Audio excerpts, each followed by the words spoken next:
Gazeta, ne može.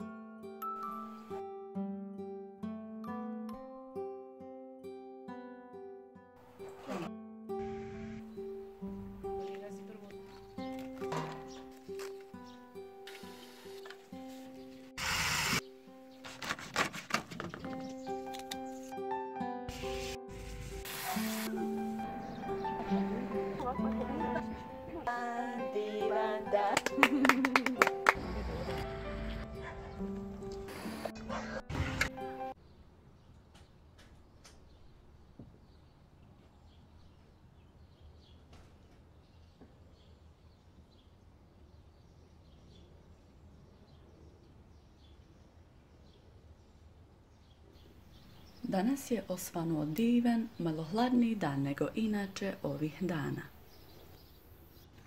Muž će iskoristiti slobodno vrijeme kako bi suzbio korov u dvorištu, a ja ću nam za to vrijeme pripremiti kafu.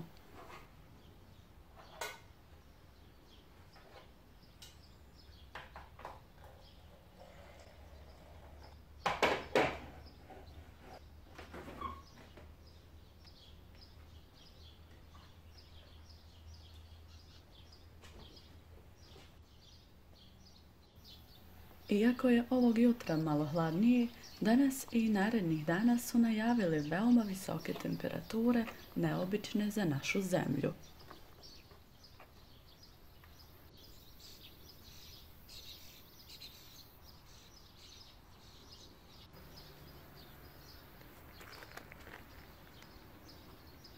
Osim što neće biti ugodno za nas ljude, isto tako ću morati skloniti cvijeće sa svog južnog balkona, s obzirom da vaze stoje na betonu, cvijeće bi moglo proključati.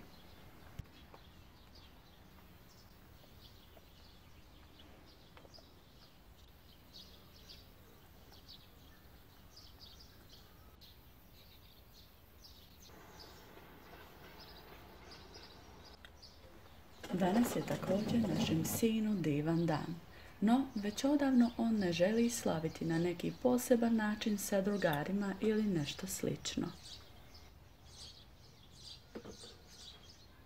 Ipak, mi kao roditelji želimo da se na ovaj dan osjeća bar malo drugačije, pa smo mu priredili iznenađenje i rekli, pošto nećemo slaviti, nema ni torte.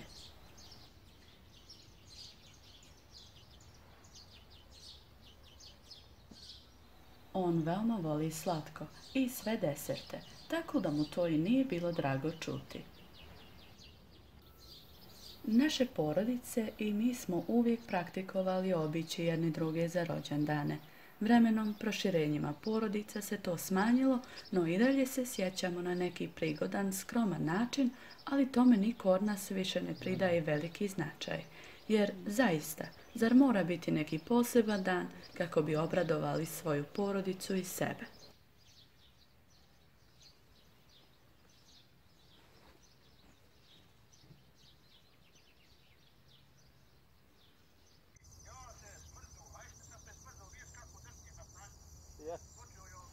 Muž je pozvao svog oca i njegovog prijatelja kako bi ih upitao da li su stigli na more i da li je sve prošlo u najboljem redu.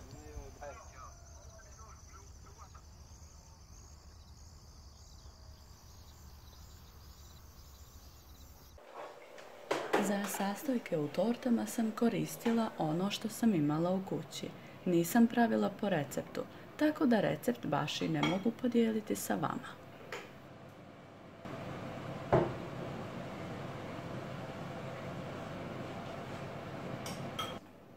Napravila sam 2 manje torte, jednu u voćnoj varijanti sa višnjama, a druga je sa orasima i čokoladom, a oba 2 torte sam ukrasila sinovim omiljenim ukrasima na kolačima, šlag i kremama.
U trenutku dok sam pripremala prvu tortu, naišao je sin u kuhinju.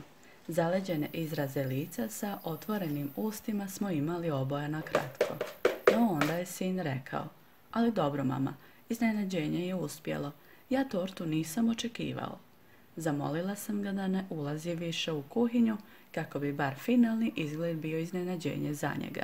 Ali naravno, tu je i još jedna torta za koju on još uvijek ne zna.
Pizza, sinov omiljeni obrok, je gotov.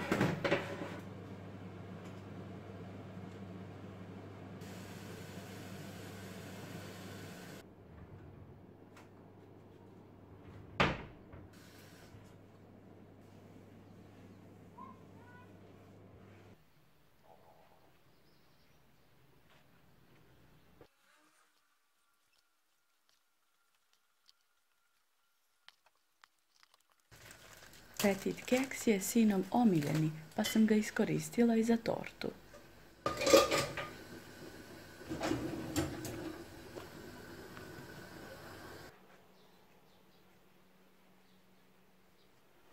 Torte ću dodatno ukrasiti jestivim cvijećem iz našeg cvjetnjaka.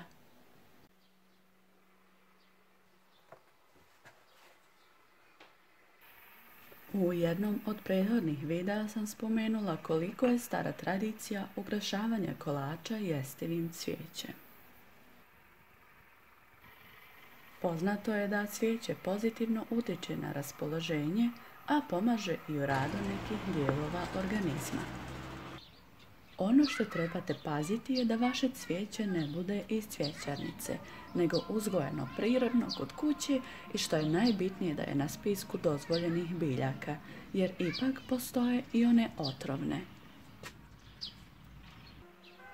Pravilno pranje i pripremu cvijeća za ukrašavanje možete pogledati također u jednom od prethodnih videa. Kadifica je jedna od biljki koju ću iskoristiti za ukrašavanje. Osim nje koristit ću verbenu i lavandu. Lavanda kao i ruža i ljubičica salatama i desertima daju slatkasti ukus. Ako sumnjate kakav ukus cvijeće ima, najbolje je da ga probate.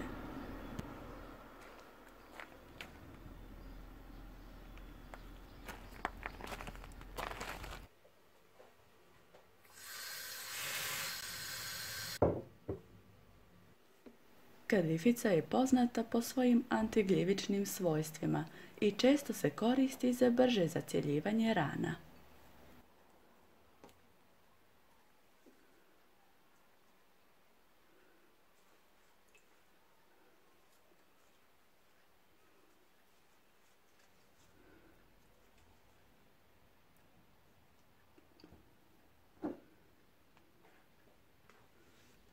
Lavanda opušta i pomaže kod stresa.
Dok sam završavala ukrašavanje, dobila sam poziv od mame i mlađe sestre.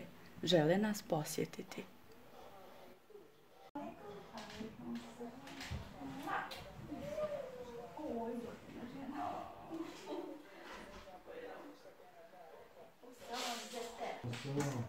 Kako si ti bolni?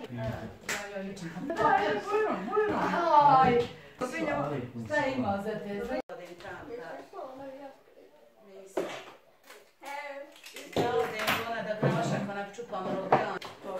Vidim da poslije mjesto graška onu branicu bez loze ima.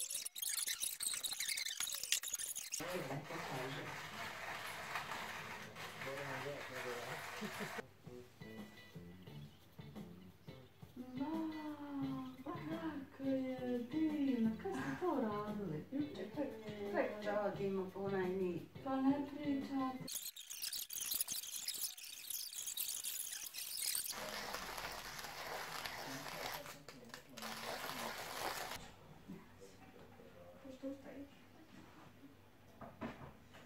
I ono dobar i bor, lijepo i bor za posjetiti.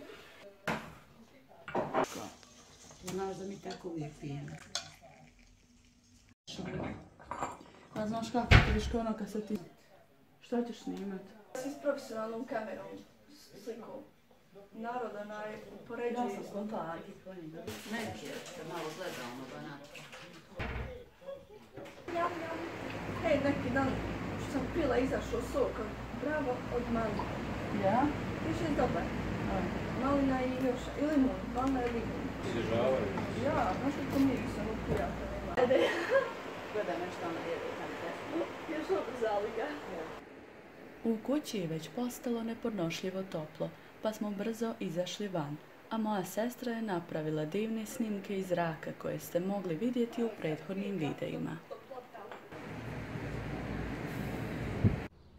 Gazeta ne može srušiti. I kiša, snijeg, ništa mu ne... Pošto je došlo mnogo nove publike na kanalu sa pitanjem u kojem dijelu Bosne i Hercegovine živimo, odlučila sam sa vama podijeliti samo mali malecki dio koliko je kamera mogla stići zabilježiti dio našeg kraja. Na obroncima planine Konju u sjeveroistočnoj Bosni se nalazi mali, ali prkosni gradić, koji prkosi vijekovima ležeći na crnom zlatu. Banovićima su susjedne općine Lukavac, Kladanj, Olovo, Zavidovići i moje rodne Živinice. Mi živimo u naselju Ekonomija, oko 2,5 km od centra Banovića. Kada gledamo prirodu ovog kraja, možemo uvidjeti da područje obiluje ravničarski, brdsko-planinski i planinski reljef. Baš taj pretežno brdsko-planinski reljef je krivac za skrivene šumske ljepote i izvore vode gdje su mnogi turisti kao i stanovnici pronašli svoj smiraj u prirodi.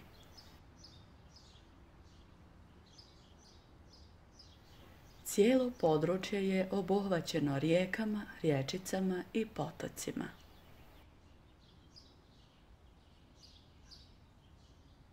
Većina ljudi Banoviće poznaje kao rudarski grad, a malo ko zna koliko skrivenih bogatstava ovaj grad krije.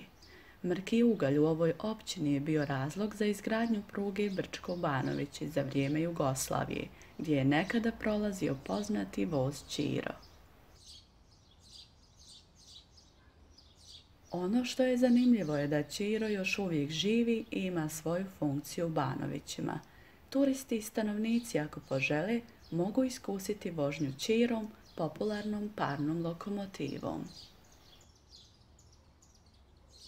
Blizina planine Konju krije malu oazu, planinarski dom koji zajedno sa kompleksom Zlača pruža odmor, zabavu i sportske aktivnosti, uživanje u prirodi, čistom zraku i žuboru vode. Posebnu pažnju svojom ljepotom privlači muzej pod vedrim nebom, Etno Avlija Mačkovac, gdje možemo vidjeti i osjetiti tradiciju ovog kraja. Snimke tih mjesta ću vam ostaviti na linkovima u opisu videa. Ko zna, možda budu razlog da posjetite ova predivna mjesta u ovoj malenoj općini. Dolaskom u ovu općinu prije 14 godina sam osjetila pravo bosansko gostoprimstvo, a i vi ga možete osjetiti svojim dolaskom u pravom smislu. Da su Banovićani posebna sorta ljudi koja živi u ovoj našoj brdovitoj Bosni, pokazat će vam se samo kročenjem prvom ulicom ovog malog grada sa velikom dušom.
Pa možda, što nisi još sjekao, ti si ostavila. Ne znam kako. Ostavila sjekao, ti pola bacila. Ti sjekao pola, cijeli to. Mišiće. Dopada mi se. Joj, mene ova boja privlači. Koje? Ovo. Ja po Pinterestu sve gledam tako. Fajno. Ja razvijenu. Plete nekovic malo. Ja? Ježe se lijepo. Meni da bi da sad kupim onu sa ručkom kotlicu da imam za Kovića. Pa to moramo kupila dvije. Jedna manju, jednu veću, jedna više. Gdje je našla? Na pijac, 3 marke. Aha. Koga mi? Nego prvo udjelu, vam desno sam mjesto, htjela sam varce obudu, a tu će te izariti sto, a kontala okrugni tepis staje. Koliko je ljepši. Okrugni tepis. Viš koliko mu otvorenije. Da. Ja? A je slika lijepa ta bar, što mi se sviđa. Prije radnje, dužnica mu dobila. Baš je moćna. Vidiš, dobra ideja, imam i ja tu jutu i mogu nacrtati nešto na juti. Ja. Samo šalati. Izbaši ga 103 godine se ikumu.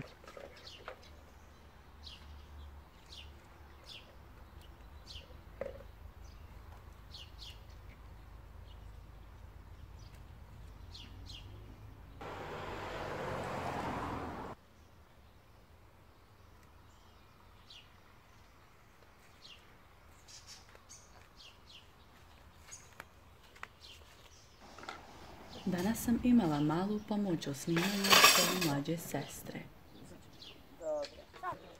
Zafalilo nam je još salate, pa ću ubrati još.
Može se obariti i ko...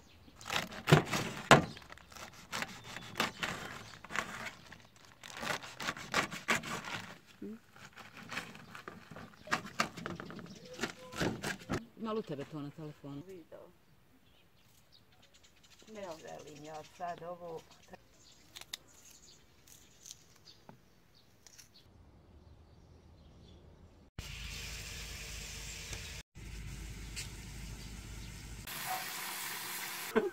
Pošto toliko voliš ovaj posao...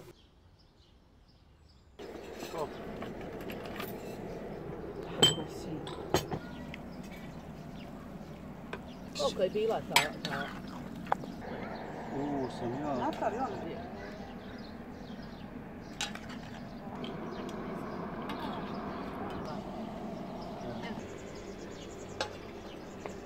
Sjed Benjo, vidi meso.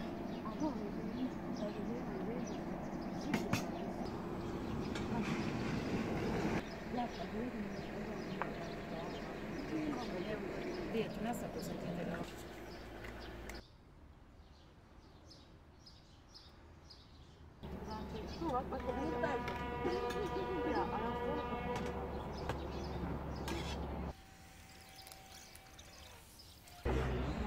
Slobodno. Slobodno. Može se gledati, ako nije problem.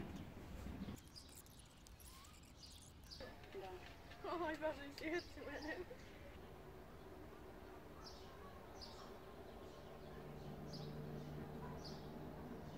Divan dan, divan dan, divan dan, našem Beni rođendan, rođendan, rođendan. Živio, živio i sretan nam bio.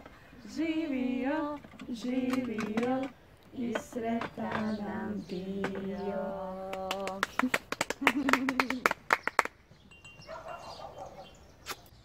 Iznenađenje sa 2 torte za skromnog Benjamina je uspješno izvršeno. Gdje je ona lopatica?